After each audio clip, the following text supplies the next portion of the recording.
오늘 성막강의 이제 17과 시작하도록 하겠습니다. 지난주에 우리가 절기에 대해서 이제 공부하면서 이스라엘에 이제 7개 절기가 있다, 이제 그렇게 이야기를 했습니다. 잠깐 복습을 하면 6월절, 그 다음에 무교절, 그 다음에 초실절, 그 다음에 오순절, 그 다음에 또 뭐가 있다 그랬어요?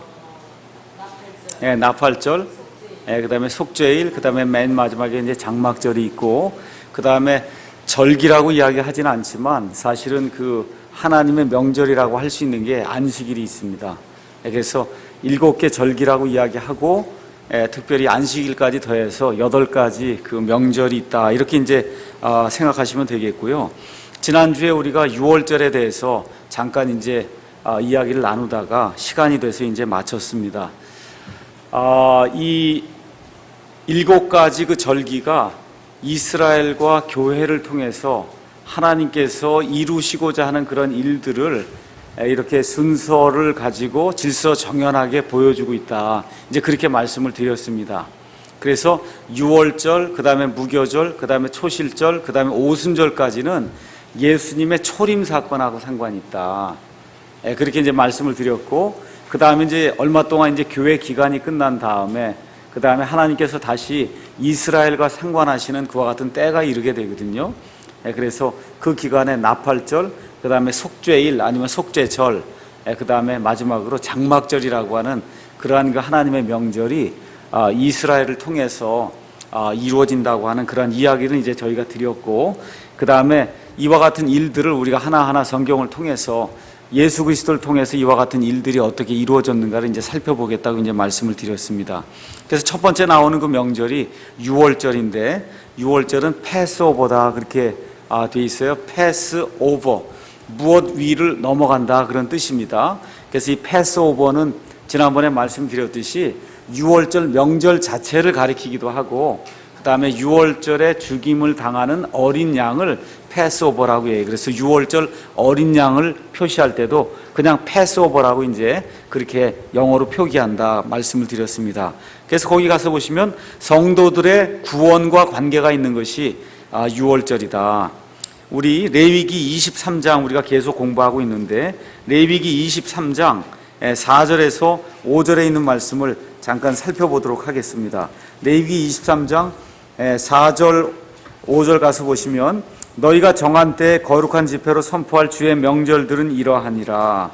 첫째 달 14일 저녁은 주의 6월절이요, 이렇게 나오면서 사실 6월절은 딱 한 절 나오는 거예요. 그렇죠? 이 레위기 23장 5절에 보면은 7개 절기가 나오고, 여러분 보시면 3절에는 안식일에 대한 게 나오거든요, 먼저. 그래서 안식일 나온 다음에 7개 명절이 나오는데, 그 7개 명절에 대해서 어느 정도 하나님께서 이러이러한 명절은 이렇다라고 이제 설명을 해 주시는데, 여기 6월절 가서 보면은 딱 5절에 첫째 달이면 니산월이라고 얘기했어요. 아니면 아빕월이라고 얘기했습니다. 지금식으로 따지면 대략적으로 3월 말에서 4월 초가 되는 그때가 니산월이에요. 그래서 니산월 14일쯤 되니까 약 대략적으로 4월 5일에서 10일경, 이 태양력으로 요쯤 되는 때에 하나님께서 이스라엘 백성에게 6월절을 지키라고 이야기하는 그런 대목이 그 안에 기록이 되어 있습니다. 자, 지난번에 이제 6월절의 배경에 대해서 잠깐 말씀을 드렸죠. 이스라엘 백성이 야곱과 함께 들어간 그 70인으로 말미암아 이집트 땅에서 수가 이제 굉장히 불어나게 됐는데, 그 불어난 가운데 이 사람들이 계속해서 번성하게 되니까 이집트 왕이 이대로 두었다가는 이 사람들이 옆에 있는 그러한 그 적들과 함께 관계를 맺고 이집트를 공략하면 어떻게 하겠는가, 이런 생각을 하고 결국은 이 사내아이들을 잡아 죽이는 그와 같은 일들이 이제 생기게 되고, 이로 말미암아 하나님께 이스라엘 백성이 부르짖는 그와 같은 일들이 생긴다, 그 얘기입니다. 그래서 그게 사람 편에서 봤을 때는 정말 너무나 고통이 되고 어려우니까 하나님께 부르짖어서 하나님께서 모세라고 하는 대언자를 보내서 이 사람들 이끌어 가는데, 하나님 편에서는 그게 아니라 그랬죠. 창세기 15장에 있는 그 말씀을 하나님께서 이루시려고 아모리 족속의 불법이 그 가나안 땅에서 아직 성행해서 그래서 하나님의 심판이 임할 때까지 그 기간이 필요했기 때문에 하나님께서 약 400년, 어떤 사람은 430년 동안에 그 기간 동안에 이스라엘 백성이 이집트 땅에 가서 거하도록 그렇게 이제 만들었다. 그래서 하나님이 보시는 거하고 사람이 보는 그런 관점이 조금 다를 수 있지만 하여튼 하나님께서 그와 같은 일들을 통해서 자신의 역사를 이루어가고 있다. 그렇게 이제 말씀을 드렸습니다. 자, 그래서 이스라엘 백성이 처한 그와 같은 상황은 남의 나라 땅에서 속박이 된 상태에서 이집트 땅을 용광로라 그랬어요. 쇠용광로. 쇳물을 녹이는 그런 용광로라 그랬거든요.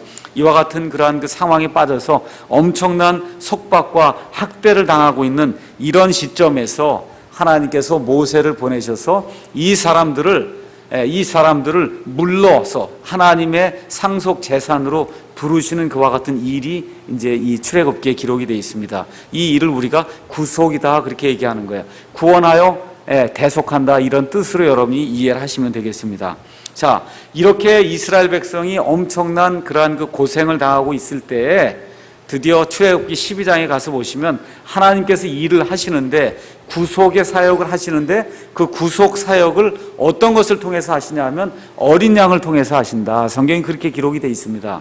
그래서 이 어린 양, 여러분께서 잘 아시는 예수님은 우리의 어린 양이십니다 얘기할 때 그 어린 양에 대한 교리적이며 예언적인 그러한 그 중요성이 출애굽기 12장에 가서 이제 완전히 나타나는데, 지난주에 우리가 말씀드렸듯이 창세기 22장에 아브라함이 이삭을 바칠 때 거기에 이제 어린 양이 처음 나온다고 이제 이야기를 했습니다. 근데 그 어린 양이 실질적으로 상징적인 그런 의미를 가지고 실질적으로 이제 죽임을 당하는 그와 같은 그 대목이 출애굽기 12장에 가서야 확연하게 시청각적으로 사람들에게 이제 드러나게 되었다. 자, 그러면 어린 양을 이제 잡으라고 이제 성경이 이야기를 하는데 이걸 살펴보기 위해서 우리가 출애굽기 12장 가서 보도록 하겠습니다. 출애굽기 12장에 가서 보시면은 출애굽기 12장 하나님께서 이스라엘 백성에게 말씀하시는 그런 대목이 나옵니다. 이제 이 9번째 재앙까지 하나님께서 다 이루시고 마지막에 이제 이집트에서 이 첫 새끼나 아니면 첫 번째 그 사람을 죽이는 이와 같은 그러한 그 재앙으로 하나님께서 파라오와 그 이집트 백성을 내려치심으로 말미암아 결국은 파라오가 항복을 하고 그리고 이스라엘 백성을 가게 하는 그와 같은 일이 생기거든요. 그걸 하기 전에 하나님께서 이스라엘 백성은 구속을 해야 되기 때문에 그래서 이 사람들을 살리기 위한 그러한 방편으로 어린 양을 이제 간수했다가 어린 양을 취했다가 어린 양을 잘 지켜보고 있다가 흠이 없나 잘 보고 그 다음에 14일에 잡아서 죽여서 그 피를 뿌리라고 하는 그러한 그 대목이 출애굽기 12장에 이제 나오고 있거든요. 출애굽기 12장 1절부터 제가 6월절에 관련이 있는 몇 구절을 읽도록 하겠습니다. 주께서 이집트 땅에서 모세와 아론에게 말씀하여 이르시되 이 달이 너에게 달들의 시작이 될지니 곧 그것이 한 해의 첫 달이 될지니라. 지난주에 제가 이제 잠깐 말씀드렸듯이 이스라엘에는 종교력이 있고 그 다음에 민간력이 있다 그랬어요. 달력이 두 종류가 있어요. 그 전까지는 민간력으로 지켰어요. 민간력. 그래서 민간력으로 지켰는데 민간력으로는 이 6월절이 일어난 때가 7월이라 그랬어요. 7월. 근데 하나님께서 이 백성을 이스라엘 땅, 이 이집트 땅에서 이제 구원해내서 구속하셔서 가나안 땅으로 넣는 그와 같은 일을 하시면서 그 7월을 이제부터 1월이 되게 그렇게 만들어 주셨어요. 그래서 그 1월이 된 그 때를 니산월이라고 이야기했습니다. 아비월이라고 이야기를 했어요. 그래서 첫 번째 중요한 사실이 사람이 구원을 받게 되고 구속을 받게 되면 그때부터 새로운 창조물이 된다는 거예요. 그래서 옛날 것들은 다 지나갔으니 보라 모든 것이 새롭게 되었도다. 지금 이런 게 이런 데서 나오는 거예요. 그러니까 여러분과 제가 그 6월절의 그런 의미를 잘 이해하시면은 왜 6월절이 제일 먼저 나와요? 구원이 있은 다음에 그 다음에 성화도 있고 그 다음에 구원의 안전 보장도 있고 성령님의 강림도 있고 그 다음에 재림도 있고 이게 있는 거지 구원이 이루어지지 않으면 소용이 없는 거거든요. 그러니까 6월절 딱 나오면 예수님 어린 양이신 그 예수님께서 저와 여러분을 위해서 저와 여러분을 구속하시기 위해서 이렇게 십자가에서 하나님의 그 보배로운 그와 같은 그 피를 흘려 죽임을 당하셨다. 이 사실을 기억해야 됩니다. 그래서 그 일로 말미암아 그 유월절 사건이 모든 것을 다시 처음부터 다시 시작하는 그와 같은 새로운 시작이 되었다는 거, 이 사실을 저와 여러분이 잘 기억하면 좋겠습니다. 3절에 너희는 이스라엘 온 회중에게 말하여 이르라. 이달 10일에, 그러니까 1월 10일이 되는 겁니다. 우리말로 얘기하면 정월 10일에, 정월달, 그러니까 또 굉장히 추운 1월, 우리나라 1월 생각하면 안 돼요. 4월 정도 되는 겁니다. 4월. 이달 10일에 그들은 자기 조상들의 집에 따라 자기들 위해 각 사람이 어린 양을 취하되 한 집에 어린 양 한 마디를 취할지니라. 그래서 어린 양을 취하라고 그렇게 성경이 기록하고 있어요. 그 어린 양에 대하여 집안 사람이 너무 적으면 그와 그의 집의 이웃이 혼들의 수에 따라 그것을 취하되 각 사람이 자기가 먹는 양에 따라 그 어린 양에 대하여 계산할지니라. 그래서 어느 집은 사람이 좀 많으면 그냥 많은 대로 어린 양 한 마리만 취하면 되고, 했더니 너무 어린 양 하나 이만한 걸 잡았는데 너무 숫자가 작으면 그 옆에 숫자가 작은 그와 같은 그 집하고 같이 합쳐갖고 한 마리만 잡아라. 그렇게 지금 이야기하는 겁니다. 너희의 어린 양은 흠이 없고 1년 된 수컷으로 하라. 이렇게 얘기하면서 어린 양에 대해서 무엇라고 또 얘기하냐면 너희는 양이나 염소 중에서 그것을 취하라는 거예요. 5절 가서 보시면 양이나 염소, 그러니까 여러분 영어로는 램으로 돼 있잖아요. 램, L-A-M-B. 그럼 우리는 그냥 어린 양만 생각하는데 성경적인 개념의 어린 양은 양과 염소, 그래서 우리가 그걸 떼라고 얘기를 했어요. 플락이라고 하는 그런 단어를 썼거든요. 그래서 소떼를 얘기할 때는 허드라고 하는 단어를 써요. H-E-R-D라고 하는 단어를 쓰는데 그건 정말 소만 가리키는 거예요. 근데 플락이라고 하는 그런 단어를 쓸 때는 염소하고 양을 다 합쳐서 양과 염소 떼를, 그거를 플락이라고 얘기해요. 그래서 하나님께서 어린 양을 취하는데 이 양 새끼도 괜찮고 염소 새끼도 괜찮은데 수컷으로 1년 된 것, 흠이 없는 것으로 취하라고 지금 이야기하는 겁니다. 그런 다음에 뭐라고 말씀하시냐면 같은 달 14일까지 그것을 간직하였다가 저녁 때 이스라엘 회중의 전체 집회에서 그것을 잡으라. 그렇게 이제 말씀하시고, 잡으라는 게 이렇게 붙잡으라는 얘기가 아니에요. 죽이라는 뜻입니다. 그들은 피를 취하여 그것을 먹을 집에 양 옆 기둥과, 집이 있는데 그 안에 들어가서 이제 먹어야 되고 어린 양을, 옆 기둥이 있고, 기둥이에요. 포스트라고 돼 있고, 그 다음에 이 위에 있는 걸 인방이라고 해서 영어로는 린텔이라고 돼 있어요. 린텔. 그래서 거기 가서 보니까 양옆 기둥과 위에 문 기둥. 문 보시면 이렇게 생겼잖아요. 그렇죠? 양옆 기둥과 요 위에 있는 걸 문 기둥이라고 얘기하기도 하고 인방이라고 이야기도 하기도 합니다. 그 밤에 그 고기를 먹되 불에 구워 누룩 없는 빵과 쓴 채소와 함께 그것을 먹을지니라. 그것을 날로 먹거나 물에 삶지 말고 그것의 머리와 다리와 내장을 불에 구우라. 너희는 아침까지 그것 중에서 아무것도 남겨두지 말며 그것 중에서 아침까지 남은 것은 불로 태울지니라. 이렇게 나오면서 11절부터는 이 유월절 어린 양을 먹는 방법에 대해서 하나님이 구체적으로 자세히 지금 이야기하는 그런 내용이 나옵니다. 11절에 너희는 그것을 이렇게 먹을지니 곧 허리에 띠를 띠고 발에 신을 신고 손에 지팡이를 잡고 급히 그것을 먹을지니라. 왜 그래요? 이제 이스라엘 백성을 이제 하나님께서 통과하셔갖고 넘어가시고 이집트 땅에는 장자가 죽는 그와 같은 일이 일어나게 되면 그럼 파라오가 이제 떠나라 그런단 말이에요.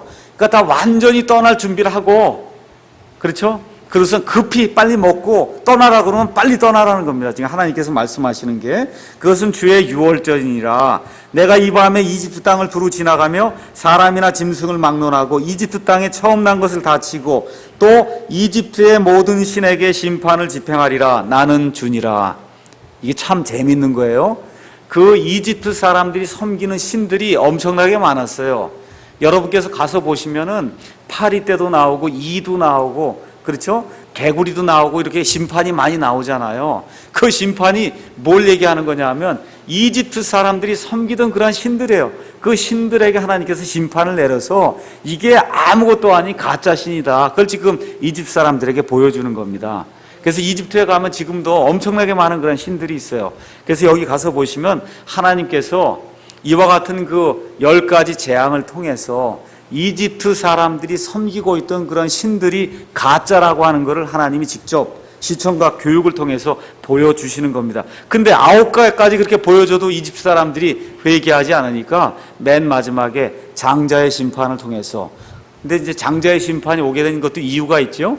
이스라엘 사람들의 사내 아이를 다 죽게 만드니까 하나님께서 그래 그러면 내가 너희의 장자들도 죽게 만들겠다 이렇게 하심으로써 하나님께서 원수 갚는 그와 같은 일들을 지금 이루시는 겁니다.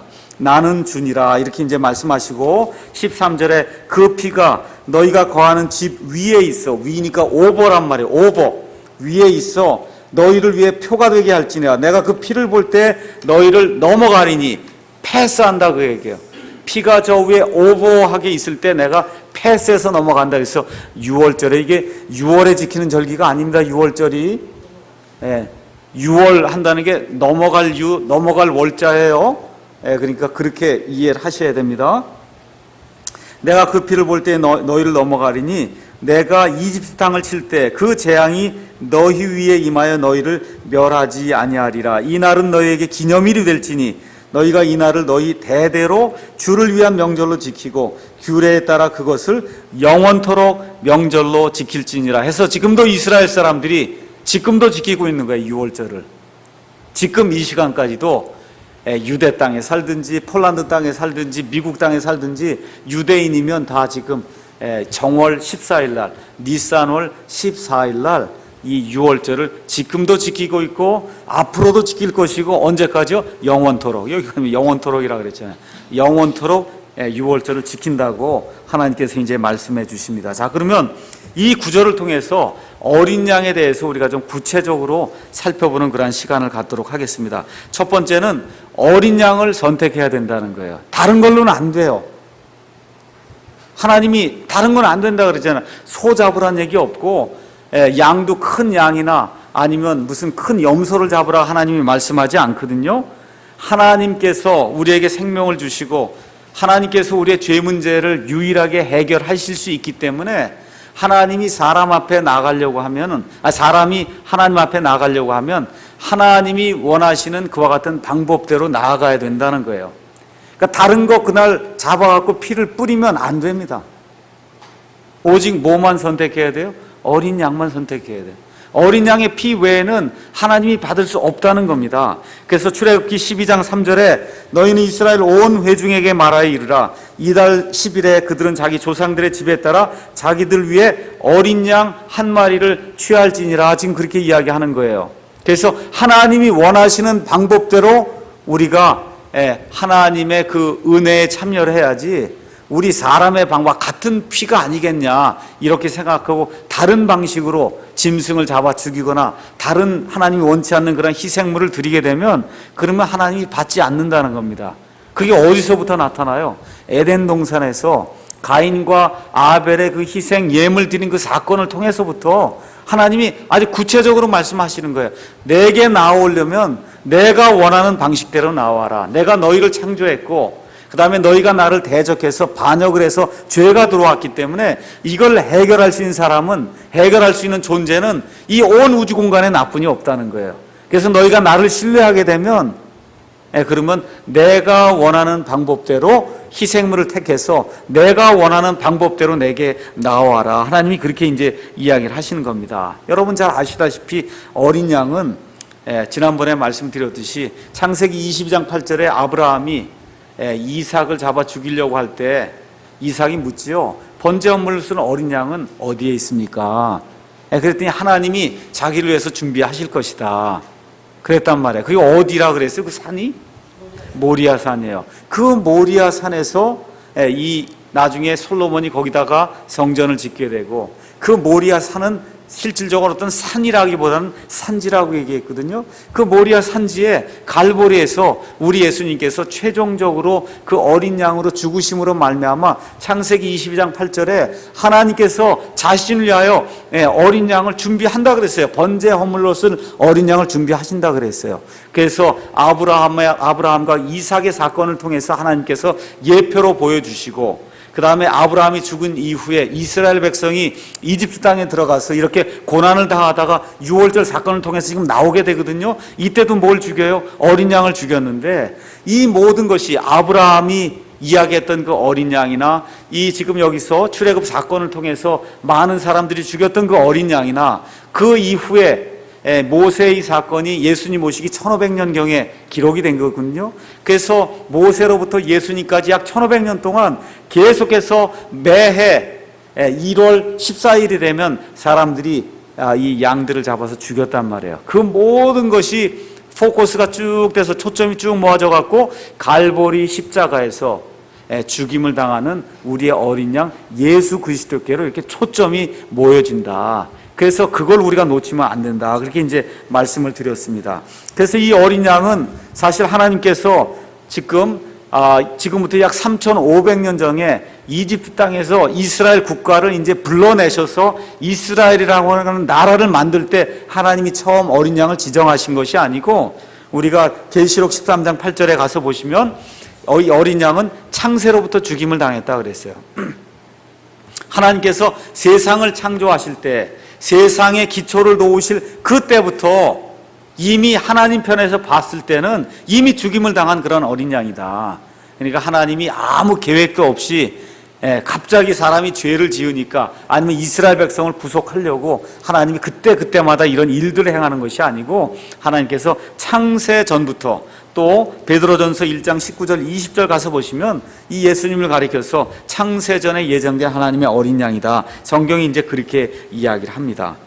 둘째로 이 어린 양이 하나님 앞에 바쳐져서 희생 예물로 이제 쓰이기 위해서는 흠이 없어야만 된다는 거예요.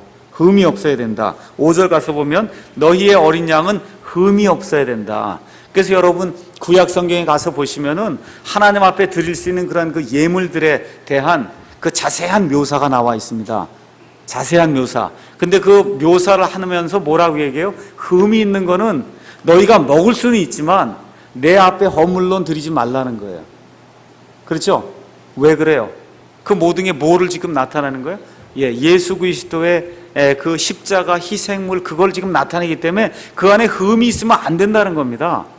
근데 이스라엘 백성이 나중에 어떻게 해요? 말라기 이런 데 가서 보니까 하나님 앞에 헌물을 드리는데 너무 아까우니까 어떻게 해요? 다리도 절고 눈도 멀고 그런 걸 가져다 드린단 말이에요. 그 희생예물이 안 되는데, 안 되는 걸 뻔히 알면서도 어떻게 해요? 그런 일들을 하는 거예요. 또 그런 일들을 하게 된 배경이 있어요. 그게 뭐냐 하면, 멀리 사는 사람은 양이나 소를 끌고 올 수가 없잖아요. 그러니까 돈을 갖고 오면 그 앞에 종교인들이 앉아갖고서는 예를 들어 한 마리에 10,000원 주면 살 수 있는 거를 그다 그래서 20,000원씩 받고 30,000원씩 받는다 그 얘기예요. 그 양을 바꿔주거나 할 때. 그러니까 어떻게 돈이 없으니까 또 뭐 눈먼 것도 갖다 바치고 그렇게 할 수밖에 없는 게 돈이 없으니까. 그러니까 이게 종교놀이, 이렇게 장사놀이를 교회에서 이렇게 행하니까 예수님이 오셔서 어떤 일을 해요? 성전을 청소하는 그런 일을 하잖아요. 그렇죠? 내 아버지 집은 만민이 기도하는 집인데 너희가 이 집을 장사꾼들의 소굴로 만들었다는 거예요. 그래서 하나님께서 처음에 시작하실 때는 이게 여호와 하나님의 명절이었어요. 그래서 주의 명절이에요. 여호와의 명절인데 요한복음에 가서 보니까 이게 유대인들의 유월절이고 유대인들의 장막절로, 유대인들의 명절로 이게 바뀌게 된다 그 얘기입니다. 이렇게 되면서 하나님께서 원하시는 그와 같은 그 본질은 온데간데 없어지게 되고, 종교인들이 중간에 딱 서갖고는 그래서 장사해서 돈 벌고 이렇게 해서 사람들 이렇게 학대하고 하는 그와 같은 일들로 이런 것들이 이제 전락을 하게 되니까 하나님께서 더 이상 그들의 헌물에 관심을 두지 않는 그런 대목이 이제 나오게 됩니다. 그래서 어린 양은 흠이 없어야만 된다. 성경이 그렇게 이야기를 하는 겁니다. 요한복음 1장 가서 보겠습니다. 요한복음 1장 29절에 다음날 침례자 요한이 예수님께서 자기에게 오시는 것을 보고 이르되 세상 죄를 제거하시는 하나님의 어린 양을 보라. 지금 그렇게 이야기하는 거예요. 세상 죄를 지고 가는 게 아닙니다. 세상 죄를 take it away. 여기 가서 보시면 29절 가서 보시면 take it away. take away, 치워버리는 거예요. 지고 가는 거 아니에요. 아예 치워서 없애는 겁니다. 그걸 누굴 가리켜요?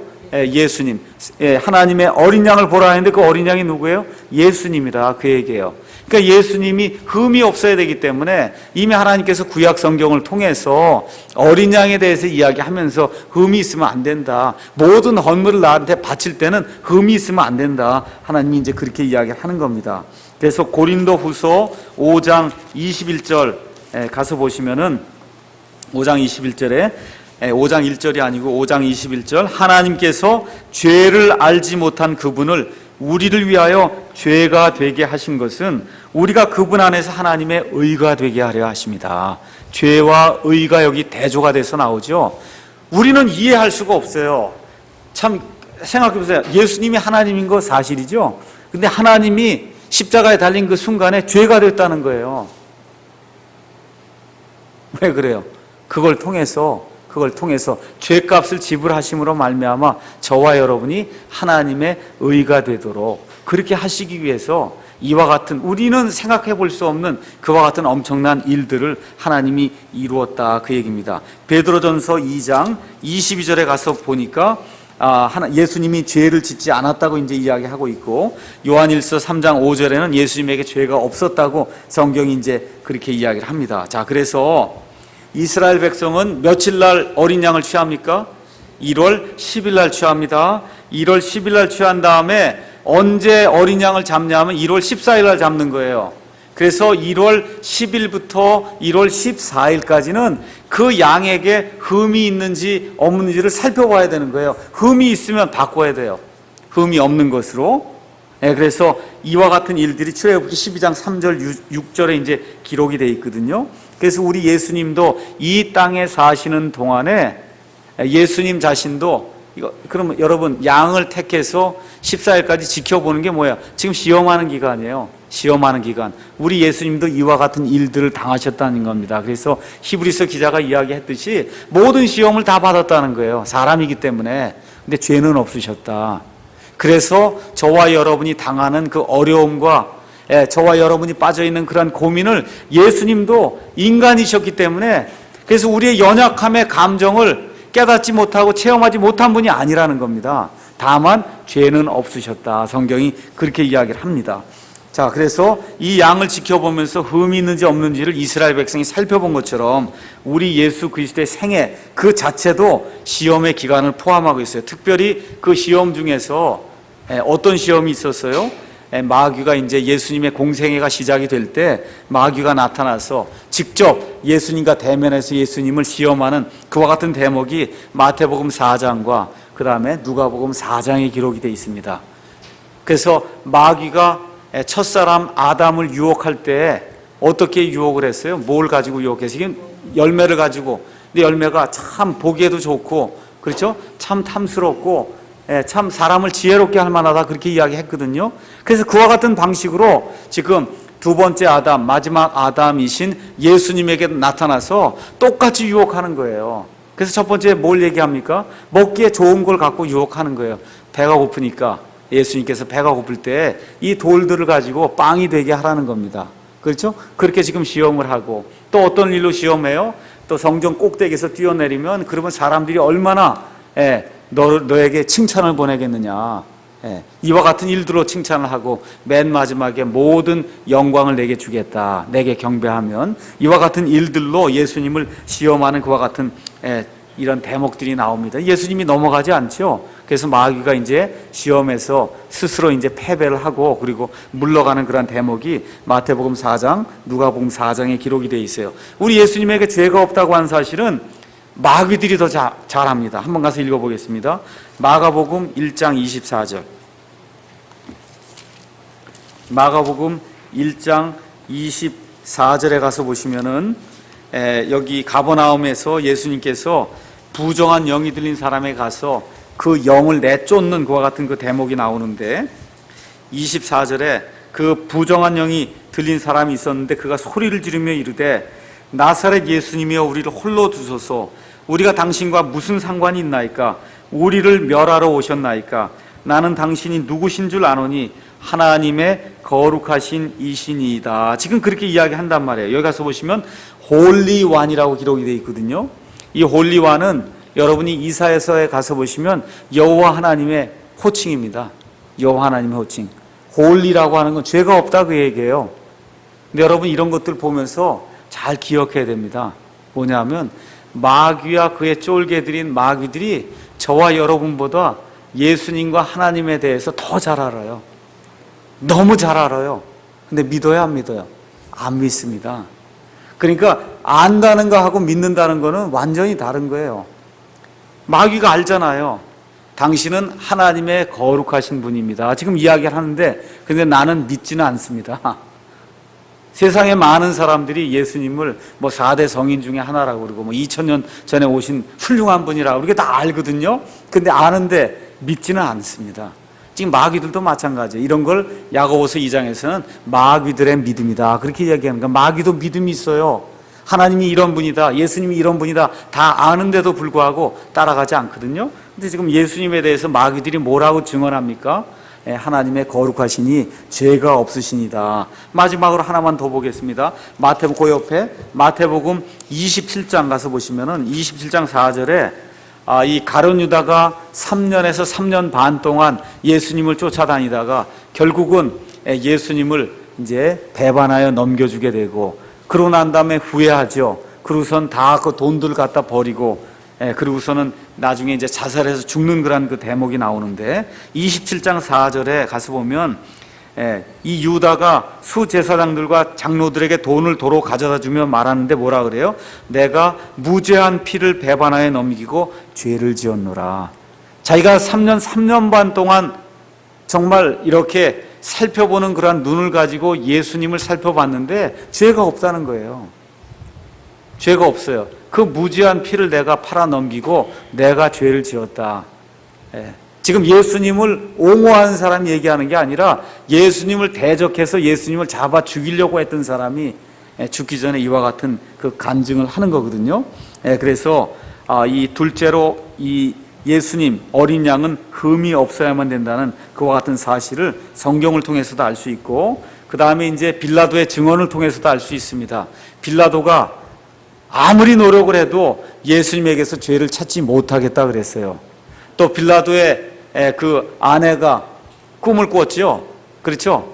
꿈을 꿨는데 그 의로운 사람 때문에 내가 밤에 몹시 시달렸습니다. 당신은 그하고 아무 상관하지 마십시오. 그 얘기를 하잖아요. 그렇게 다 이야기를 해도 예수님을 결국은 잡아 죽이게 되거든요. 그런 내용들이 누가복음 23장 4절, 마태복음 27장 24절, 그 다음에 19절도 여러분이 참조해 보시면 됩니다. 자, 그러면 첫 번째 그 어린 양은 하나님이 선택하라고 한 그와 같은 짐승이기 때문에 어린 양을 선택한 거예요. 두 번째 그 어린 양은 흠이 없어야 돼요. 세 번째 그 어린 양은 반드시 죽임을 당해야 됩니다. 흠이 없다고 판정을 받은 뒤에 하나님께서 14일이 되면 그러면 해가 질 때 그 어린 양을 반드시 죽이라고 그렇게 이야기를 하고 있습니다. 어린 양을 죽여야 된다. 그래서 이사야서 53장 7절에도 가서 보시면은 이 예수님에 대해서 표현하면서 도살장으로 끌려가는 그런 그 짐승과 같이 묵묵히 끌려가서 죽임을 당했다 그랬어요. 여러분 도살장이 뭐 하는데요? 짐승을 죽이는 데거든요. 요한복음 1장 29절, 고린도전서 5장 7절 하나 읽어보겠습니다. 고린도전서 5장 7절에 가서 하나님께서 말씀하시는 것을 잠깐 읽어보겠습니다. 그러므로 너희는 누룩 없는 자들인즉 새 덩어리가 되기 위하여 묵은 누룩을 제거하라. 우리의 유월절 어린 양 곧 그리스도께서 우리를 위하여 희생물이 되셨느니라. 그래서 여러분 영어로 희생물이 됐다 얘기할 땐 죽었다 그 얘기입니다. 그러니까 우리 나라 사람들이 얘기하는 제사하고 완전히 다른 겁니다. 영어로 sacrifice라고 하는 그런 단어가 나오면 그거는 피를 흘렸다는 거예요. 짐승하고 상관이 있어서 희생물로 드려졌다 이렇게 얘기하면 그거는 죽임을 당했다 그런 뜻입니다. 자, 그래서 여러분이 이 출애굽기 12장에 가서 보시면은 제가 가서 한번 찾아봤어요. 어린 양은 영어로 lamb이라고 기록이 돼 있죠. lamb. 그래서 램이 몇 번 나오는가 찾아봤어요. 그랬더니 램이 6번 나옵니다. 거기 제가 다 적어놨어요. 3절에 2번, 4절에 2번, 5절에 1번, 그 다음에 21절에 1번 나오는데 이게 재밌어요. 어린 양들이라고 표현된 적이 한 번도 없어요. 램스로 기록된 적이 없어요. 다 a lamb이라고 단수로 기록이 돼 있어요. 여러분, 그날 이스라엘 가정에 적어도 한번 생각해 보세요. 어른만, 남자만 60만 명이 나왔다 그랬습니다. 그렇죠? 남자만 60만 명. 그럼 대략적으로 한 60만 가정이 있었다는 뜻이에요. 대략적으로. 그렇죠? 예. 그럼 뭐 이 집 뭐 두 집씩 이렇게 합쳐서 양을 잡은 경우도 있었으니까 적어도 한 50만 마리는 죽었을 거 아닙니까, 그날. 그러면 그날 복수로 램즈라고 써야 되는데 성경은 그렇게 기록하지 않아요. 처음부터 끝까지 이 출애굽기 12장에서 어린 양에 대해서 기록하면서 단수로 기록이 돼 있어요, 다. 참 의미심장한 거예요. 그래서 지금 하나님이 보여주시려고 하는 건 어린 양들 복합체를 이야기하지 않고 하나의 어린 양을 이야기하고 있어요. 지금 출애굽기 12장에서 뭘 얘기한다고? 이게 모든 게 다 합쳐져서 예수 그리스도 한 분, 이 희생물이 되실 수 있는 그 예수 그리스도를 가리킨다. 그래서 살아있는 양은 아무리 흠이 없어도 하나님께 드릴 수가 없습니다. 인간의 죄를 대속할 수가 없어요. 대신 속죄를 하나님을 위해서 이루려고 하면 반드시 죽임을 당해야 된다는 거예요. 그래서 잘 들으세요. 저와 여러분이 꼭 기억하셔야 될 것은 예수님의 생애가 있습니다. 예수님이 대략적으로 33년에서 33년 반 정도를 사셨어요. 맞죠? 그런데 예수님이 33년 정도 사시는 동안에 죄 지었습니까? 안 지었습니까? 안 지었어요. 그럼에도 불구하고 예수 그리스도의 삶 그 자체가 우리의 죄를 대속할 수 없다는 겁니다. 아무리 흠이 없었어도 예수님께서 우리의 죄를 대속하시려면 반드시 어린 양으로 죽임을 당해야 된다, 그 얘기입니다. 그래서 대신 속죄를 이룰 수 있는 유일한 방법. 그래서 우리가 성막을 배울 때 어떻게 했어요? 사람들이 죄를 지으면 어린 양이든 뭐 소든 끌고 어디로 와요? 이 성막이 있는데 와서 그래서 그 위에다가 안수를 하고 그리고 그 양을 죽인 다음에 그 피를 뿌리고 그 다음에 그 조각조각 내갖고 이걸 불살르는 그와 같은 일들을 했다는 거예요. 그래서 반드시 죽임을 당해야 됩니다. 자, 그래서 하나님께서 죄인들을 사랑하신다는 그 사실 자체, 제가 지난주에도 아마 그런 설교를 했었는데 하나님의 사랑이 우리를 구원하지 않는다 그랬어요. 뭐가 구원한다 그랬어요? 하나님의 은혜가 구원한다 그랬어요. 그럼 은혜는 뭐냐 하면 희생이 있는 사랑이 은혜예요. 그러니까 저와 여러분은 은혜를 거저받는데 그 은혜를 주시는 분의 입장에서는 엄청난 희생이 따른다, 그 얘기입니다. 그러니까 하나님이 사랑하시기 때문에 우리를 구속한다, 그렇게 이야기는 할 수 있지만 엄밀한 의미에서는 하나님이 은혜를 베푸시기 때문에, 은혜는 뭐라고요? 희생물이 있는 사랑, 그걸 베푸시기 때문에 저와 여러분이 구원을 받고 구속을 받을 수 있다. 그래서 계시록 5장에 우리가 한번 가서 보시겠습니다. 계시록 5장에 가서 보시면은 이 하나님의 그 어린 양을 찬미하는 그러한 그 대목이 이제 나옵니다. 이제 요한이 가서 보니까 왕좌에 앉으신 분의 오른손에 이렇게 책이 있는데 그 책에 안과 뒷면에 글이 적혀 있고 7 봉인으로 이제 봉인이 되어 있습니다. 자, 그때 한 천사가 이제 얘기하죠. 누가 그 책을 펴며 그것들의 봉인을 떼기에 합당하냐. 그렇게 했는데 아무도 없는 거예요. 땅에도 없고, 그렇죠? 땅 아래에 있는 어떤 사람도 그 일을 할 수 없다, 그 얘기죠. 그랬더니 5절에 장로들 중에 한 사람이 내게 이르되, 그래서 이 요한이 너무 슬퍼갖고 울었단 말이에요. 그랬더니 울지 마라, 그렇게 얘기한 다음에 유다 지파의 사자, 여기 나오는 사자는 라이언을 얘기하는 겁니다. 으르렁대는 그 사자. 그래서 유다 지파 출신의 이 이스라엘의 12지파 가운데 메시아가 나오는 지파가 유다 지파인데 그 유다 지파 출신의 으르렁대는 그 사자, 곧 다윗의 뿌리가 이기셨으므로 그 책을 펴며 그 책의 7 봉인을 떼시리라 하더라. 그래서 내가 보니까 거기에 사자가 없고 6절에 누가 나와요? 네 짐승의 한가운데, 장로들의 한가운데 죽임을 당한 것 같은 어린 양께서 서 계시더라, 이렇게 나온단 말이에요. 그러니까 예수님이 저기 계시록에서 지금 나타날 때에도 어린 양으로 나타나신다. 그래서 이제 8절에 가서 보시면 그분께서 그 책을 취하심에 네 짐승과 24 장로가 저마다 하프와 향이 가득한 금병들을 가지고 어린 양 앞에 엎드리는 그와 같은 일들이 나옵니다. 이렇게 끝난 다음에 이 성도들이 새 노래를 불러 이르되 주께서 당신께서 그 책을 취하시고 그 책의 봉인들을 열기에 합당하십니다. 왜 그러냐 하면 당신께서 죽임을 당하시고 당신의 피로 모든 족속과 언어와 백성과 민족 가운데서 우리를 구속해서 하나님에 들이셨기 때문입니다. 이렇게 이제 이야기한단 말이에요. 그걸 끝난 다음에 11절에 가서 보면 또 내가 보고 왕자와 짐승들과 장로들을 둘러싼 많은 천사들의 음성을 들었는데 천사들이 또 예수님을 찬양하기 시작하죠. 그들이 큰 음성으로 이르되 죽임을 당하신 어린 양께서 권능과 부와 지혜와 힘과 존귀와 영광과 찬송을 받기에 합당하시도다. 그렇게 얘기한단 말이에요. 여러분 핸델의 메시아 가서 보시면 맨 마지막에 영어로는 Worthy is the Lamb이라는 그런 게 있어요. 어린 양께서 합당하시도다. 뭐에 합당하다는 거예요? 권능과 부와 지혜와 힘과 존귀와 영광과 찬송을 받기에 합당하시도다. 그와 같은 그 대목이 나오거든요. 그 지금 여기서 하늘의 천사들도 지금 누구를 찬송해요? 어린 양을 찬송한단 말이에요. 어린 양. 죽임을 당하셔서 여기 지금 나오는 공통적인 주제가 뭐예요? 죽임을 당하셨다는 거예요. 그 어린 양께서 죽임을 당하셨기 때문에 하나님의 사랑이 우리에게 거저 주어질 수 있는 그런 은혜로 바뀌게 됐다, 그 얘기입니다. 그래서 저와 여러분이 이 다음에 나중에 이제 하나님 앞에, 왕좌 앞에 가서 영원토록 찬양할 그런 내용도 죽임을 당하신 어린 양, 다른 거 없어요. 우리를 위해서 죽임을 당하신 그 어린 양의 그 은혜에 대해서 우리가 이제 밤낮으로 찬양을 하게 될 겁니다. 계시록 7장도 한번 가서 보시죠. 계시록 7장 거기 가서 보시면은 7년 환란기가 이루어지게 되는데, 이 땅에 교회가 7년 환란기 전에 다 휴고를 받아서 올라가고, 그리고 이제 이 땅에 7년 동안 환란기가 임하는데, 그 환란기 중에 예수님의 그 믿음을 가지고 그리고서는 순교까지 당하면서 그러면서 예수님을 따르는 그런 엄청난 수의 그와 같은 무리가 이제 나오는데, 그 숫자가 얼마나 되냐? 9절. 이 일 후에 내가 보니 보라, 아무도 능히 셀 수 없는 큰 무리, 곧 모든 민족과 족속과 백성과 언어에서 나온 큰 무리가 흰 예복을 입고 손에 종려나무 가지를 들고 왕좌 앞과 어린 양 앞에 서서 또 뭐라고 지금 하는 거예요? 큰 음성으로 외쳐 이르되 구원이 왕좌에 앉으신 우리 하나님과 어린 양께 있도다. 지금 그렇게 이야기를 하는 겁니다. 자, 그러니까 보세요.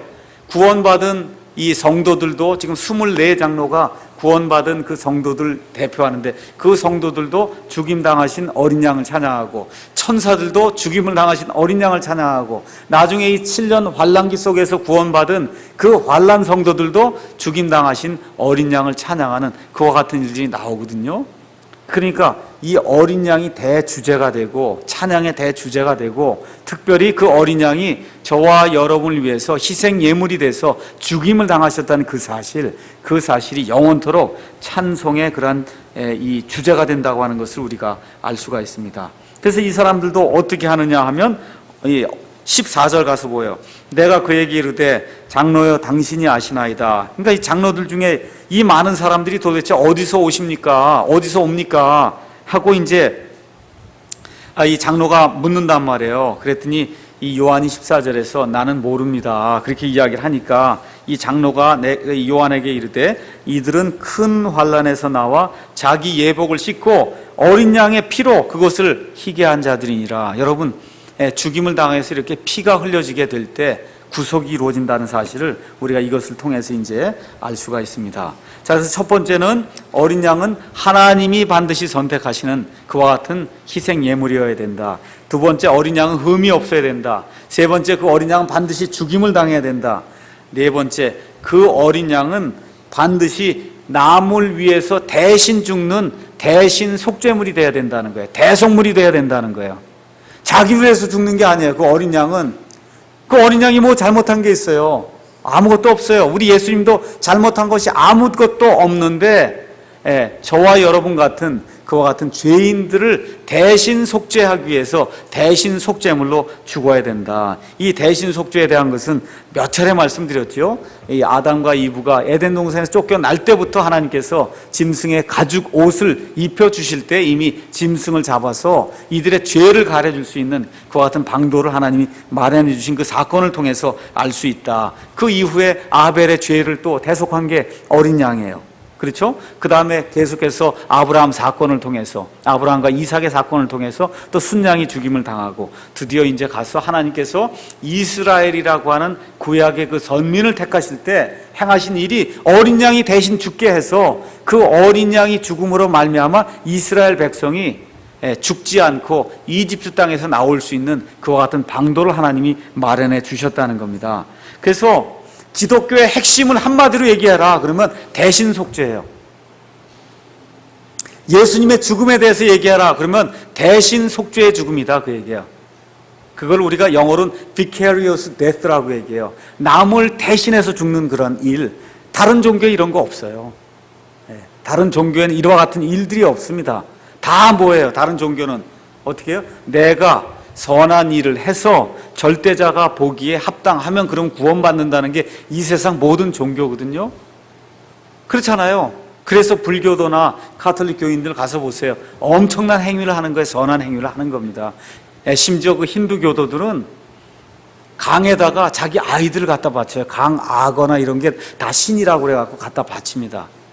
어떤 힌두교 어머니가 아이들 둘을 이제 데리고 가는 그런 모습을 본 거예요. 근데 한 아이는 말 그대로 병신이에요. 다리를 못 쓰고, 한 아이는 건장한 그런 아주 잘생긴 아이예요.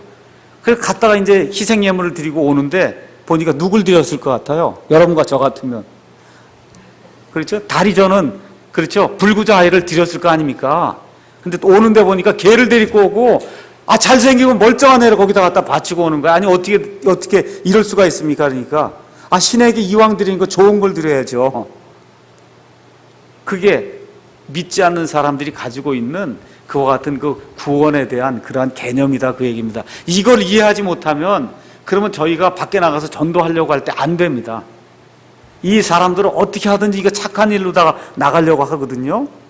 우린 그게 아니잖아요. 우리 힘으로 안 되니까 하나님께서 우리를 대신해서 마련해 주신 하나님의 어린 양, 그 어린 양께서 저와 여러분의 죄를 대신 지고 가서 대신 희생물이 돼서 대신 죽고 대신 피를 흘리셨다고 하는 이 대속의 죽음을 이야기하는 거거든요.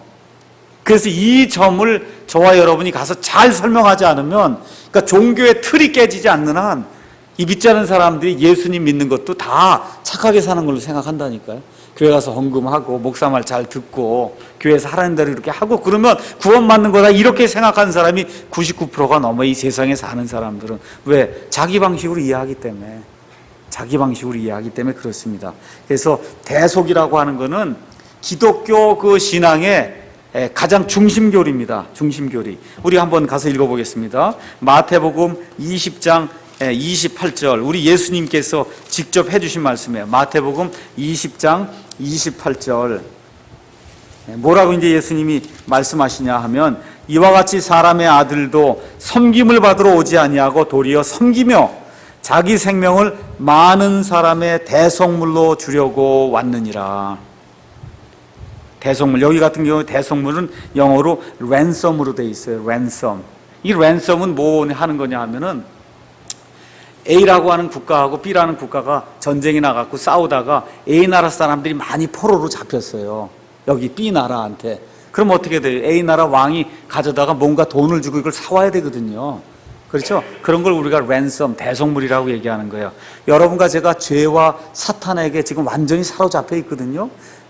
아까 출애굽지식으로 얘기하면 이집트 땅에서 속박이 돼갖고 그 쇠 용광로 속에서 지금 고통을 당하고 있다, 그 얘기입니다. 이걸 빼내기 위해서 하나님께서 엄청난 대속물로 자기 자신을 우리를 위해서 주신다는 겁니다. 한 절만 더 읽어보겠습니다. 로마서 5장 8절 읽어보겠습니다. 로마서 5장 8절, 거기 가서 보시면, 우리가 아직 죄인이었을 때 그리스도께서 우리를 위해 죽으심으로 하나님께서 우리를 향한 자신의 사랑을 당당히 제시하시느니라. 하나님이, 우리 그런 경우 많잖아요. 왜 말로만 그러냐, 그렇죠? 입으로만 그러냐, 너 그런 얘기 많이 하잖아요. 하나님이 사랑한다 사랑한다 사랑한다 하는데 입으로만 그러면 곤란하잖아요. 그러니까 어떻게 해요? 하나님께서 우리가 아직 죄인이었을 때, 의인이었을 때 하는 것이 아니라 죄인이었을 때 우리를 사랑한다고 하는 그런 사실을 확증해 주시기 위해서, 그래서 자신의 아들을 우리에게 보내주심으로 말미암아 자신의 사랑을 당당히 이렇게 제시한다고 성경이 이야기를 하고 있습니다. 오늘은 일단 여기 6월절에 그 앞부분 4가지, 거기까지만 일단 공부를 하고 그 다음에 다음 시간에 그 연이어서 다른 공부를 또 하도록 하겠습니다.